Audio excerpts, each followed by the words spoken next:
The Houston Texans has a lot of question marks surrounding that quarterback position. What's going to happen if Davis Mills goes down or he doesn't perform well? And the future of the franchise with Deshaun Watson, and how will they attack the quarterback position moving forward? But first, welcome to the Locked On Texans podcast.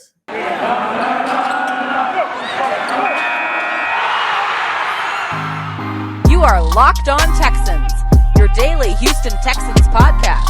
Part of the Locked On Podcast Network, your team every day.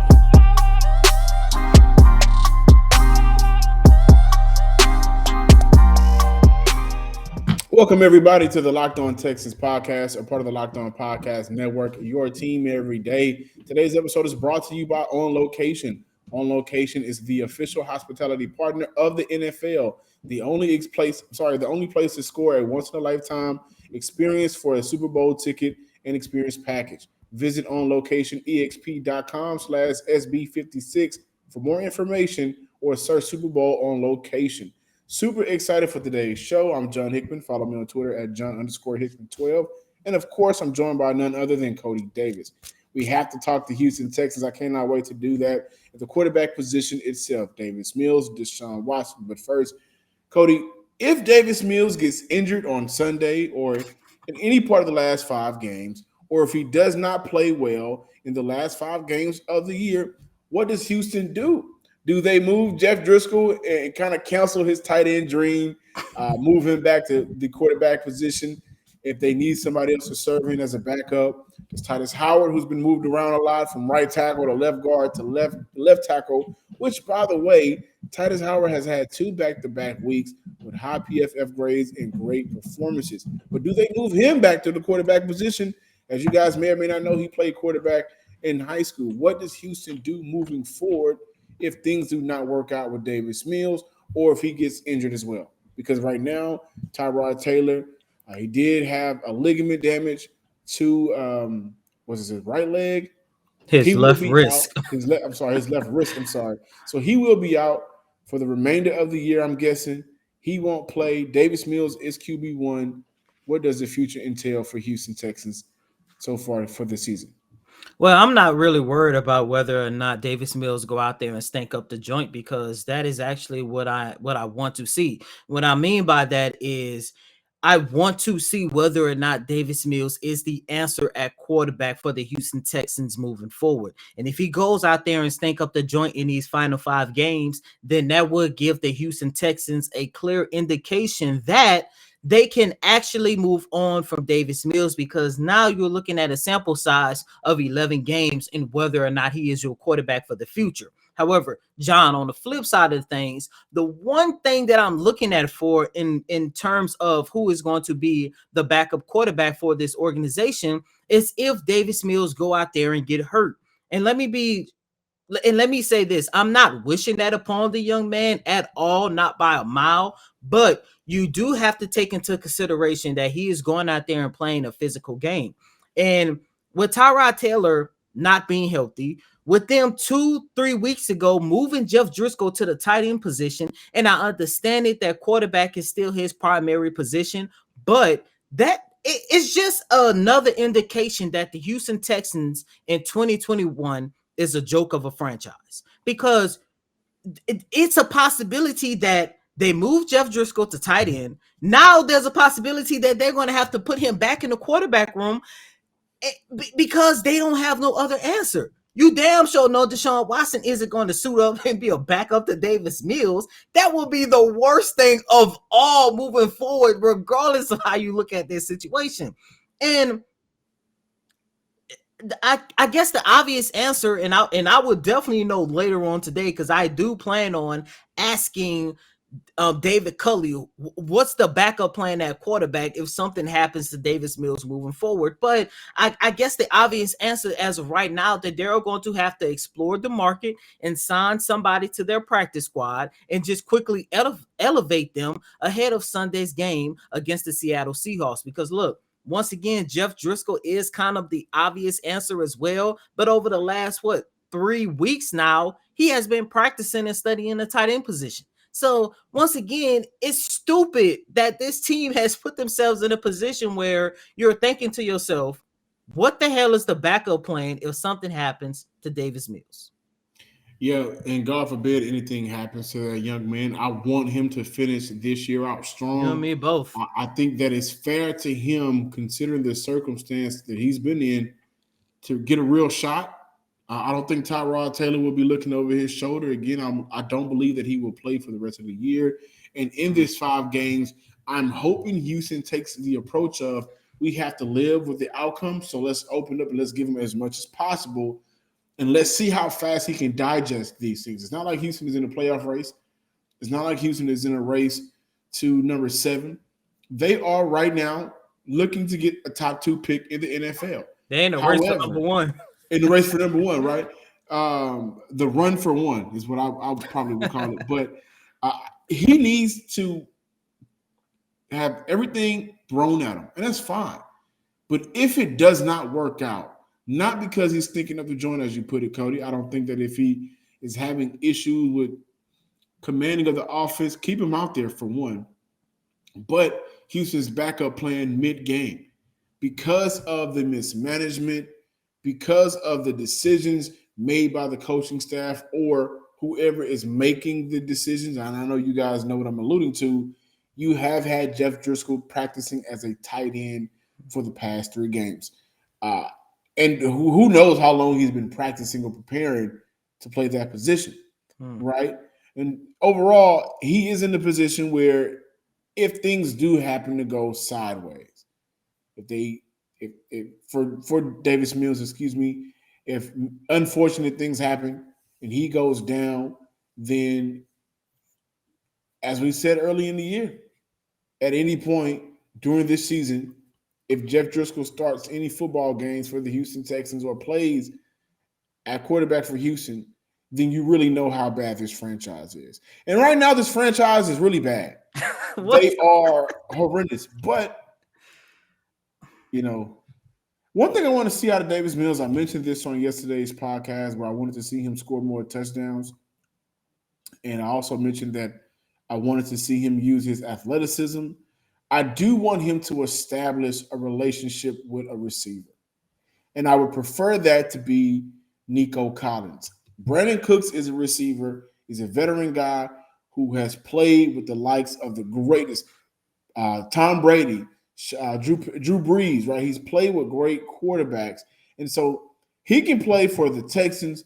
He can play for the Saints. He can play for Miami. He can play for Atlanta. He can play for the Giants. He can play for any team, and he's still going to be effective. He knows how to play football in the league, right?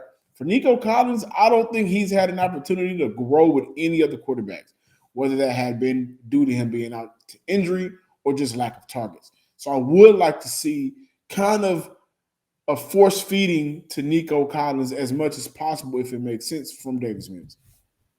This holiday season, grab the protein bar that tastes like a candy bar or even better than the candy bar, Built Bar, filled with so much holiday goodness, rich with decadent flavor, covered in 100% chocolate, but amazingly low in calories, sugars, net carbs, fats, and high in protein. You get the best of both worlds, delicious and healthy. So many flavors, you'll have a hard time choosing. Will you choose raspberry, mint brownie, chocolate, cherry, or cookies and cream, or peanut butter? You got to taste a pick of the litter here with Built Bar, and all of the flavors taste amazing. Go to Built.com, use promo code LOCK15 to get 15% off your order. Use promo code LOCK15 for 15% off at Built.com. And continue here with this Wednesday installment of Locked On Texans. Of course, we haven't talked about this guy in the last couple of weeks, and that is Deshaun Watson. Now, John and I wanted to take a look at whether or not Deshaun made the right decision about not playing for the Texans for the 2021 season. And if you don't mind, if I could just jump right into it, I do not think Deshaun made the right decision by deciding to sit out this year. And I understand that a lot of his frustrations with this organization had a lot to do with the broken relationships, had a lot to do with the broken trust within management and himself. But you cannot take away the fact that another half of his frustrations with the Houston Texans were given how bad they were last year with the 4-12 season. And of course, in addition to all that, this guy had an MVP caliber year last year, led the league in passing, was by far a top 5 quarterback last year, established himself with that title. But John, when I go back and take a look at the 2020 season, and when I go back and I take a look at those 12 games, I say to myself, if you give Deshaun Watson this defense, that 4-12 season would not happen. As a matter of fact, when you go back and you take a look at those 12 games that the Texans lost last year, 8 of those games came by the way of one-score losses. In 2021, if Deshaun Watson has this defense, a defense what is the extended record now? I think what they have, 12 takeaways over the last 4 games. Give Yes. Deshaun Watson this defense.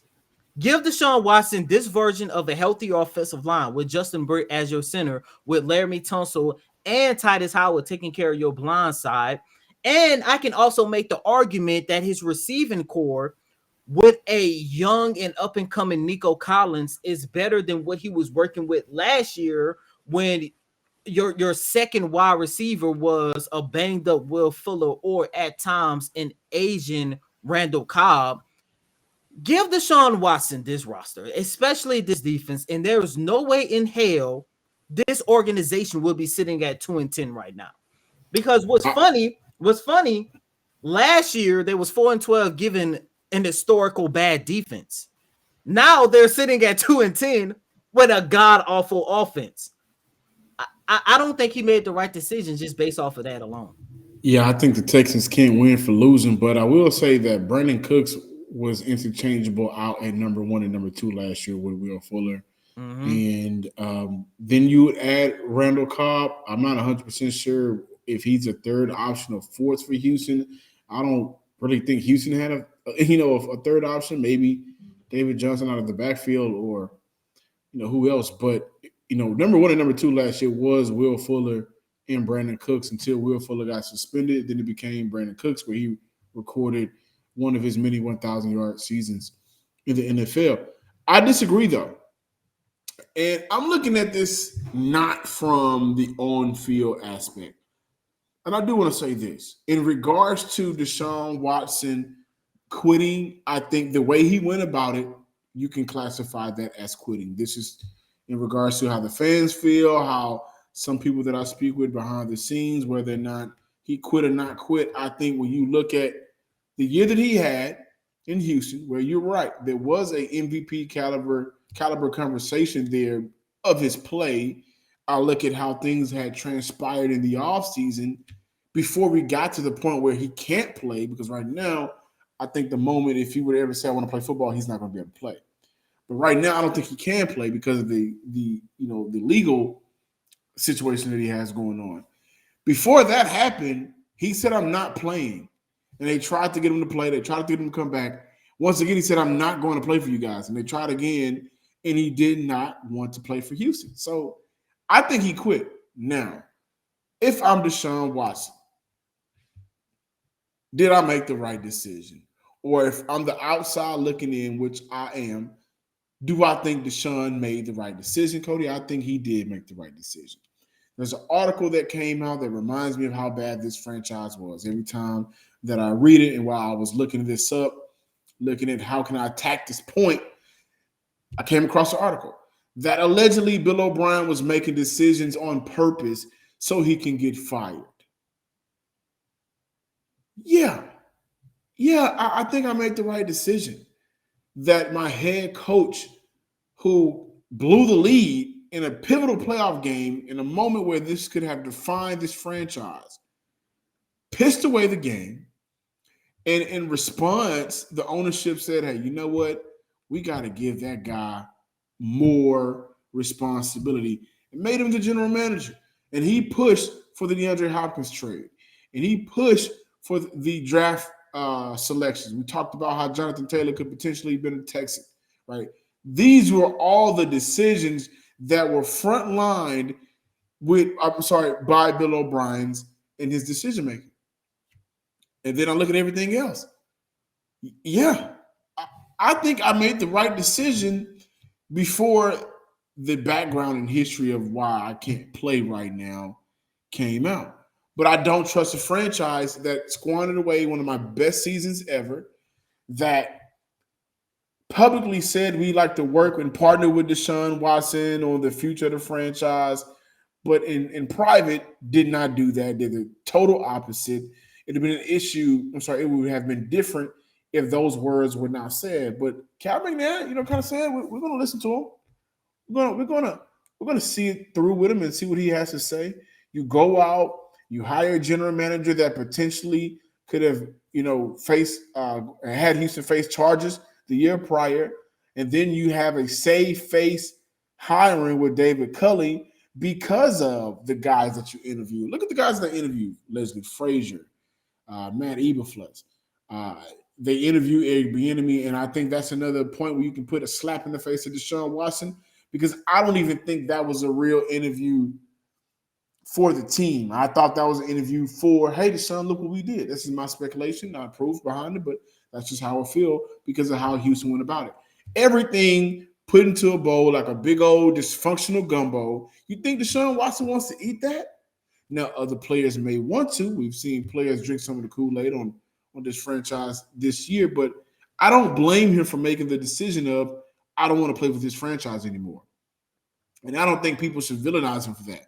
Did Eli Manning get villainized when he was drafted and I'm not playing for you, trade me to New York? He didn't get villainized. As a matter of fact, I do remember folks kind of proud about the way it went down, because look how the Mannings stick together and they do things as a family, whatever. Have a narrative you want to play around with it. But yeah, sometimes these players, man, they know what dysfunction is and they don't want to sit in it. And I'll look at the college level, right? We saw Brian Kelly. He's going to Notre Dame. Lincoln Riley is going to USC. Brian Kelly didn't even really bother to tell his players. And Lincoln Riley said that USC was going to be the mecca, allegedly, the mecca of college football. And then you got your players in the comments saying he just told us that last week. If coaches are able to make decisions whenever they feel like, whenever it benefits them more than it benefits others, then we got to stop villainizing players when they do it. Whether that's at the collegiate level, which, by the way, I think the collegiate level is still at the professional level due to the amount of money that they bring in each year, or whether it's at the legal professional level. Coaches or owners are always able to do what they want to do whenever they feel like it's in the best needs for them. You ever see a GM with his job on the line? He does whatever it takes to win games and prove otherwise. So why players can't? They shouldn't have that right. And John, to all of those points that you just made is part of the reason why I do not believe Deshaun Watson quit on his team. Plain and simple. I hate that narrative because it's not like, let's say, for example, the Texans went 4-12. Then he decides to throw up his hands and say, trade me. No, it's the fact he that did go through the process. It's the fact that he was lied to. It's the fact that he was part of a team that was 24-0 against the Kansas City Chiefs. It's the fact that you just read an article by saying that his head coach and his former general manager was making dumb moves on purpose to get himself fired. It's because of all the dysfunction. It's because of all the Jack Easterby. At the end of the day, regardless of how you want to look at this, Deshaun Watson is human, like you and me, like the listeners, like the viewers. We're all human, and we all have been in a situation on the corporate level where things with the job wasn't going good, and we are trying to look for a way out. And we start applying because we're trying to put ourselves in a better situation. We've all been in that, and that is what Deshaun Watson was doing. That's why I hate this narrative that he quit on the Texans, because he is not the reason the Texans are sitting at 2-10 today. That is due to the stupidity of this organization and the management. They got their behinds in this situation today. But on the flip side of things, when I do take a look at the Deshaun Watson situation, winning does heal some of the wounds that was created. And when I take a look at this team, especially the defense, knowing that that is a big part, or if not the main reason why they went 4-12, that is when I say, okay, he did not make the right decision, because you add him to this defensive team, they will be scratching the surface of a playoff team right now. I think they will, because once again, debatable. Out of the 12 games that they lost, eight was one-score losses. They couldn't even get a stop. This defense could have got that stop. And I look at that and I ask myself, is Deshaun Watson a factor in the benching of Lonnie Johnson or the suspension of Justin Reed or the suspensions plural of Zach Cunningham? Is he the fixer of bad decisions by your head coach or the general manager? Like, and that's where, and in fairness, quitting is quitting, right? I mean, whether or not he quit on them because they quit on him, or however you want to put it, or he quit on the Texans because the Texans quit on themselves, I think that's the best way to put it. You guys put yourself in this position, so why should I stick around? I quit on you because you quit on you. And I think that's fair. But whether or not we want to justify it, quitting is quitting. And I do think that he quit on the Houston Texans this year. But does Deshaun Watson fix some of the moves? Does Deshaun Watson fix um, Titus Howard going to left guard?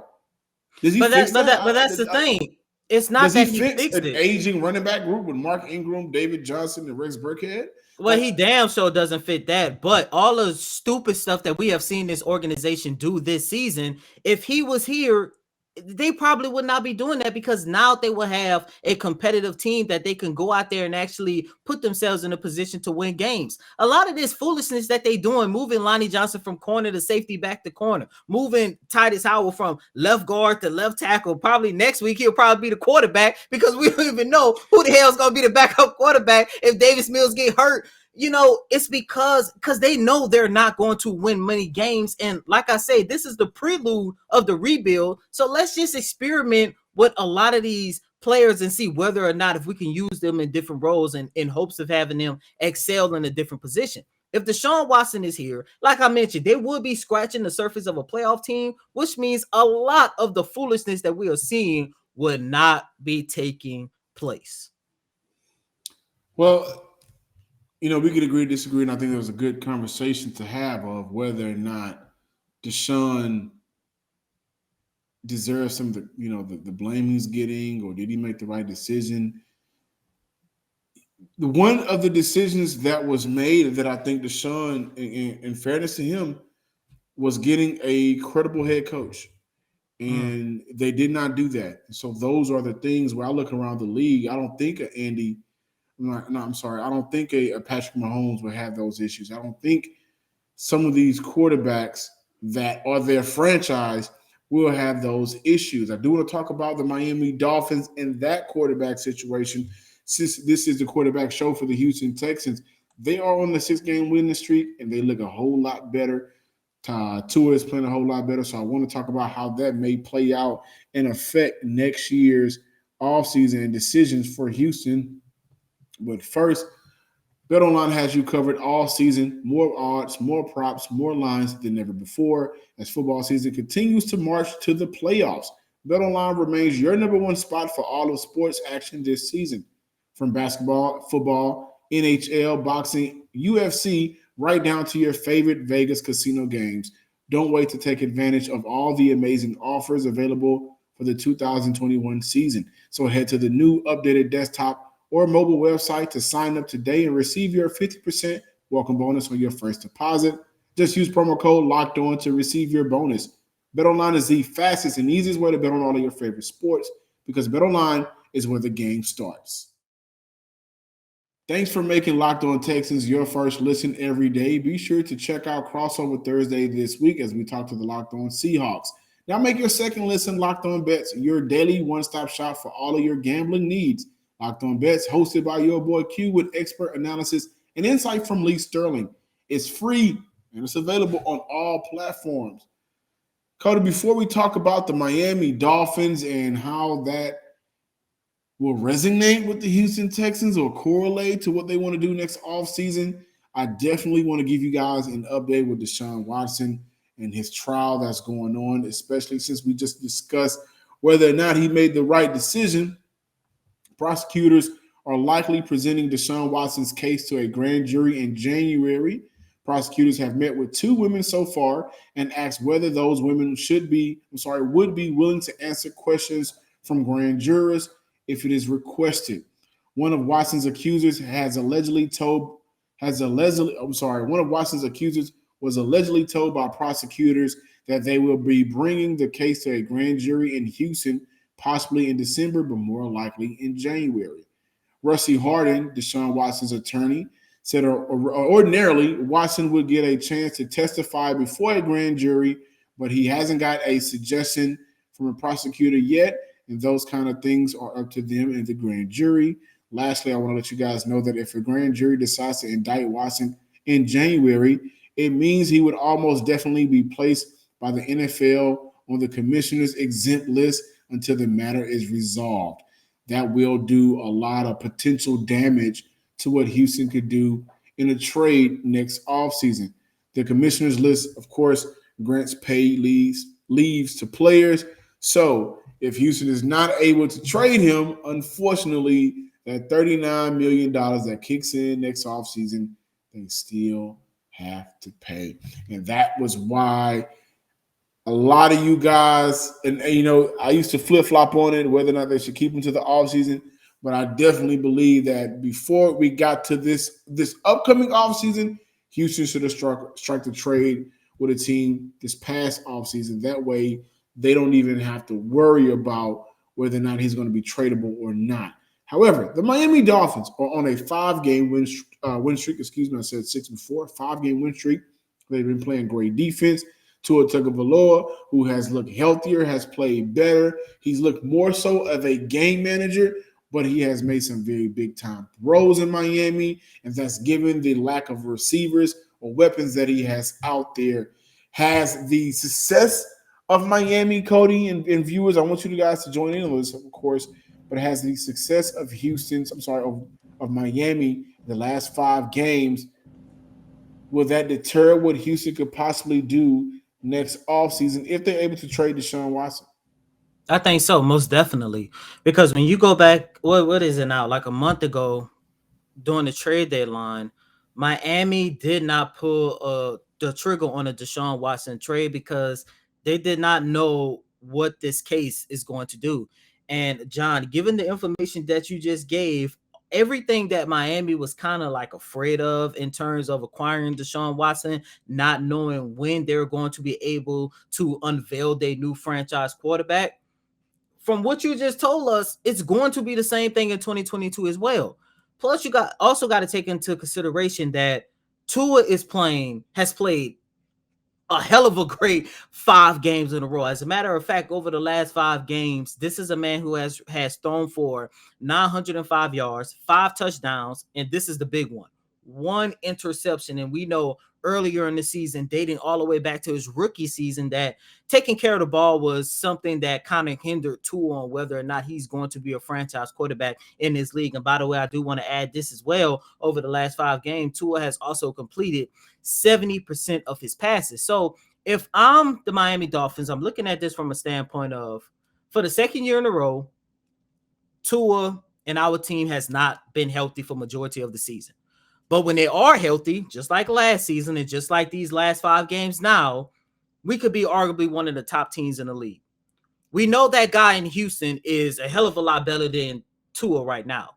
But going into the 2022 season, is if everyone is healthy, I like our chances versus trading a guy who is showcasing that he can at least be a reliable and quality starting quarterback in this league. Trading him and getting a guy that, hell, if we trade for him in March, we might not have an opportunity to play him until the 2023 season, regardless of how long these trials take. Plus, you also got to still keep in mind, these is just stories that we know right now. Once they indict Deshaun, and this situation starts to be a little bit more, I hate to use this term, but a little bit more demonic than what we all know on the surface. Now you're looking at a possibility that, jail time might be involved. So right. I'm looking at this from a standpoint, given his legal situation, given Tua is starting to play like a real reliable starting quarterback in this league, plus the recent success of Miami. And by the way, they have a realistic opportunity to make the playoffs. Deshaun, if he wants to continue his career, the best thing for him this offseason is just to open up his no trade clause to more destinations outside of Miami, to give the Houston Texans more teams to do business with.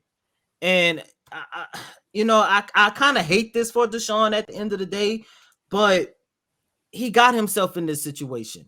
And it doesn't matter if he doesn't want to be a part of the Texans or if or if he just wants to be in Miami. At the end of the day, he has to come to terms with whatever mistakes that he made, whether he's guilty or innocent. He put himself in this situation, and it's going to cost him where he really wants to be. Because, John, I've been saying this ever since mid-March.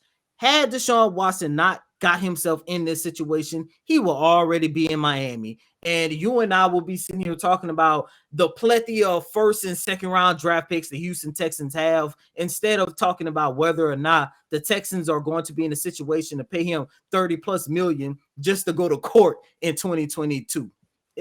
He's going to have to open up his destination list outside of Miami at this point.